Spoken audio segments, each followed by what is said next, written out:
Welcome back. A 29-year-old Coldwater man was finally sentenced this week for a sex assault prosecutors say he committed in 2013. His conviction was made possible by the work of a team of investigators on Kalamazoo's Sexual Assault Kit Initiative team. Our Michael Martin has more on this holistic approach to working with survivors of sexual assaults.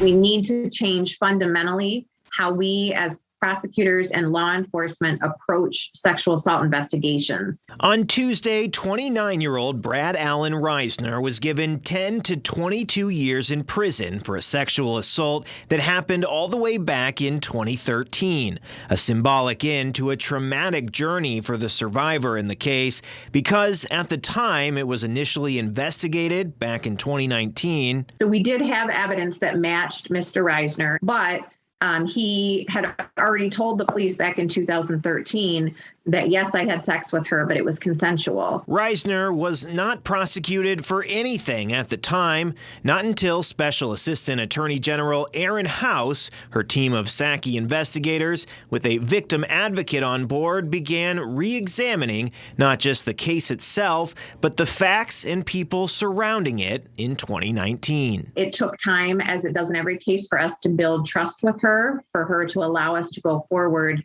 And then what happened in this case, but has happened in almost every case that we've had, is that we discover that this is not an isolated incident. As a juvenile, he was in court twice for similar incidents. A girl that he just sexually assaulted in a hallway at school, and another on a girl that he knew from school, and he went to her house and then sexually assaulted her. But it wasn't just public records they referenced. Our investigator talked with about a dozen different women who said that between 2005 and 2018, they were sexually and or physically assaulted by Mr. Reisner. In addition to the charges he was just sentenced for in Kalamazoo County, Reisner is now also facing sex assault charges in both Calhoun and Jackson counties, the result of work done by SACI. Now, these teams are being used statewide, each including a special assistant AG, 3 investigators, and a full-time victim advocate,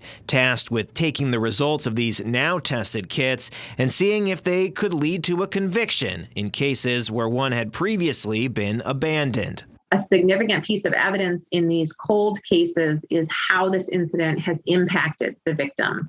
And so we talk with friends and family and coworkers who invariably give very powerful evidence about seeing how someone changes their personality, their habits, often their appearance, their mental health. It's a more holistic approach to investigating sexual assaults that puts significant weight on the survivor, their particular trauma, and building a case without putting them through even more traumatic situations. There's value in testing every kit because also someone's known offender could be another person's unknown offender. It is now law in Michigan that if a survivor requests an assault kit be done, it must be sent out to a lab within 14 days and must be tested within 90. Calhoun County Prosecutor David Gilbert telling Fox 17, many times rapists are serial rapists. The allegations against Mr. Reisner appear to put him in that category. While everyone is considered innocent until proven guilty, he has alleged victims and cases in a number of counties due to his identification through the SACI program. And but for that program, he could still be at large and unidentified. I don't mean that we resolve the trauma necessarily by prosecuting, but we resolve people's trauma, or we assist in resolving it by treating them with respect, by communicating to them that we believe them and showing them that we're doing everything possible to try to protect them. That was Michael Martin reporting. Reisner is still facing open sex assault cases in both Calhoun and Jackson County. He's expected back in court next week. We'll bring you those updates as they move through the system.